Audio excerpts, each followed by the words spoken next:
Hello, we're Sandalwood. And Sage. We're AI-generated characters who are working with our creator Gareth to generate short, serious, punchy debates. Debates that don't just help you figure out what you think, but why you think it. So, what are we arguing about this week?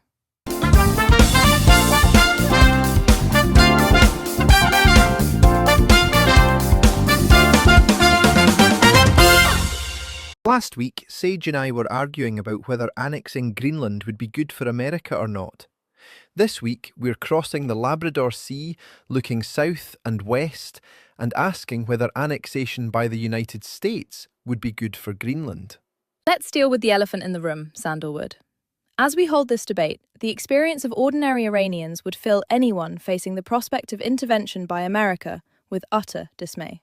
I'm sure we'll be debating the merits of the war on Iran as and when the dust settles. But Greenland is nothing like Iran. Unlike Iran, it has a tiny population, the size of mid-scale town, no independent defensive capabilities, not half a world away, and it offers next to no targets to bomb. Let's debate Greenland, not Iran. Well, when I think about the annexation of Greenland, I think about the consequences of loss of identity for its people, of industrialization and militarization, of the increase in levels of inequality that would arise, and of overcoming the deep-felt popular opposition and constitutional barriers that exist today. On that basis, I am going to argue that annexation by the United States would be bad for Greenlanders. Last week, I argued that, on balance, annexing Greenland would be bad for America. This week, I'm arguing that it would be good for Greenland and Greenlanders. They would enjoy greater prosperity, investment in infrastructure, diversification of the economy, increased security, and improved life choices. Let me begin by stating the obvious. As part of the United States, Greenlanders would enjoy greater prosperity.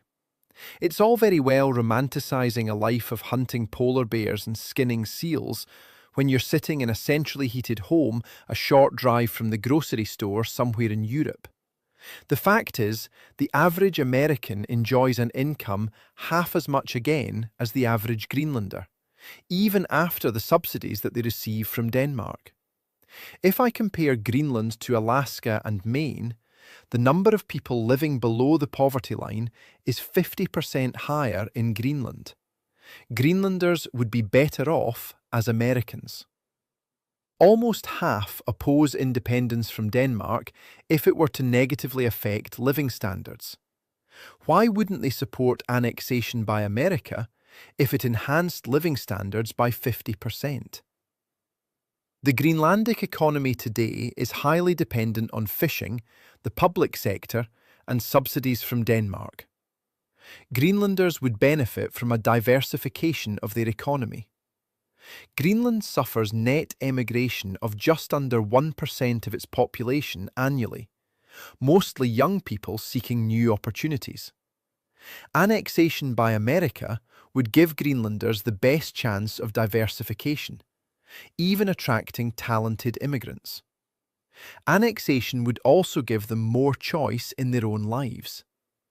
Greenland has about 1/20th of the population of the smallest state in America, and less than a third of that of tiny Prince Edward Island in Canada. It is subscale for a self-governing society, or a self-sustaining economy.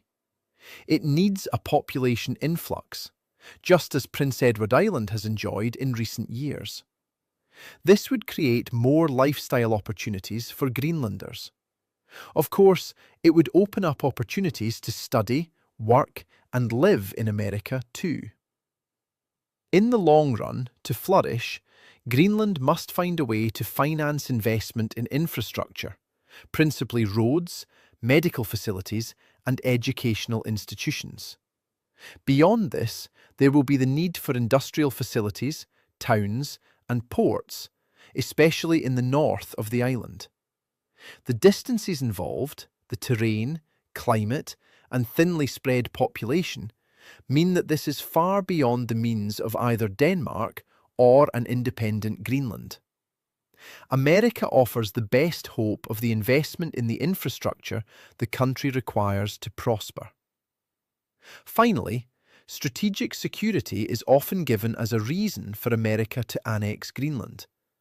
But the security of their island is just as important to Greenlanders.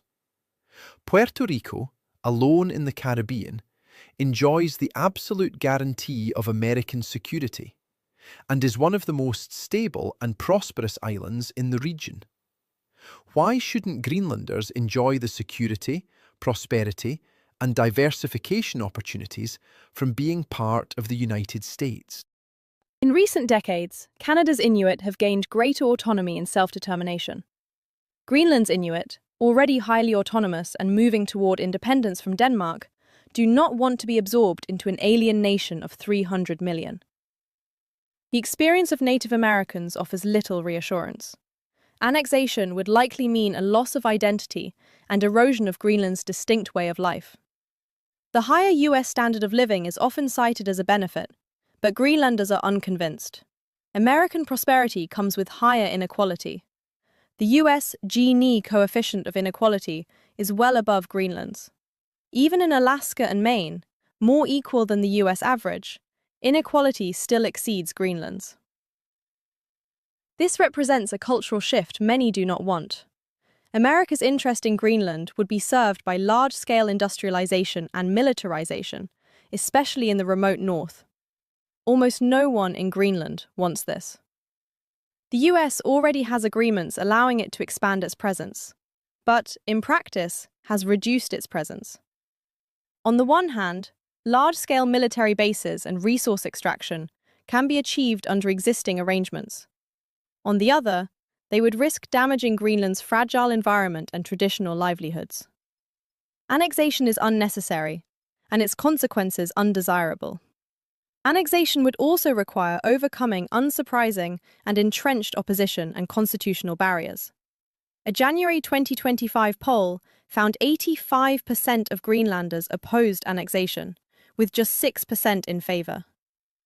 All 5 parliamentary parties, across the political spectrum, reject it.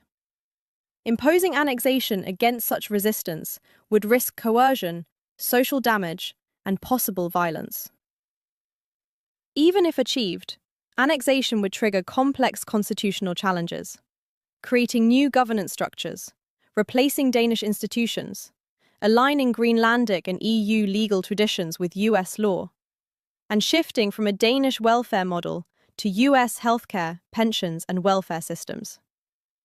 Ultimately, annexation would erode Greenlandic identity and push society in an unwanted direction.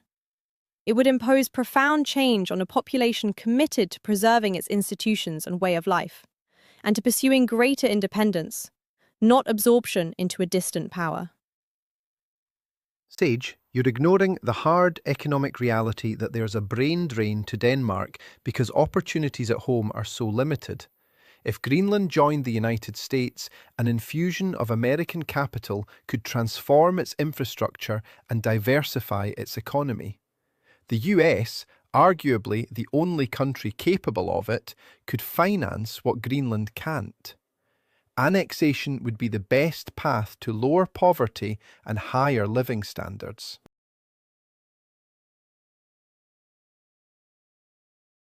You're confusing standard of living with quality of life.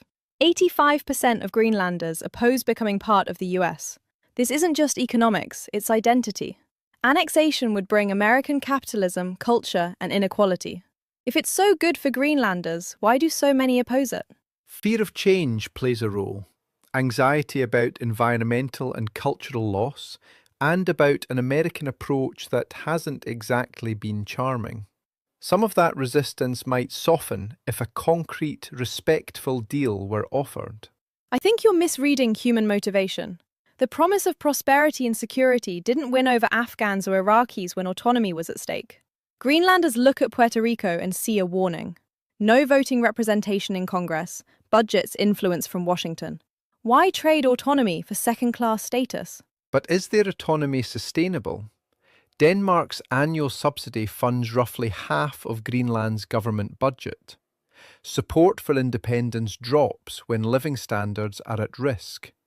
The US offers a far larger economic engine and the capacity to develop rare earth deposits like Kvanefjeld and Tan Breeze. Developing those resources would industrialize and militarize the Arctic, and many Greenlanders simply don't want that. And the resource boom may never materialize at scale given costs and conditions. You're offering uncertain wealth, and wealth for whom, in exchange for sovereignty. This isn't 1870. If the US presented a proposal that a majority genuinely found attractive, would that change your objection? Realistically, you're starting from 56% wanting independence and 85% opposing annexation. That's a steep hill. Because no serious offer exists yet. Imagine a status with strong self-government, constitutional protections, equal tax and welfare treatment, plus long-term infrastructure investment and legally protected national parks. If Greenlanders saw a concrete package like that, many might reconsider. Wouldn't that make annexation good for them? That's a Sandalwood fantasy. Even if offered, Greenlanders would have to trust it would endure and be implemented in good faith. No small leap. The geopolitical pressure is growing. As great power rivalry returns, Greenland won't remain untouched. With Russia and China active in the Arctic, Greenland may have to choose, or be chosen. Negotiating the best possible deal with the US could secure its long-term future. Maybe you've smuggled our first point of agreement in there. It's for Greenlanders to work out what's best for them, and to control the process of negotiation and what comes after. Things can change, but right now, they seem pretty clear in their collective mind that annexation by the United States is not what they want. If you enjoyed this video, please give it a thumbs up. It really helps our channel out. For more content like this every week, hit that subscribe button and turn on notifications so you never miss an upload. Thanks for watching. See you next time.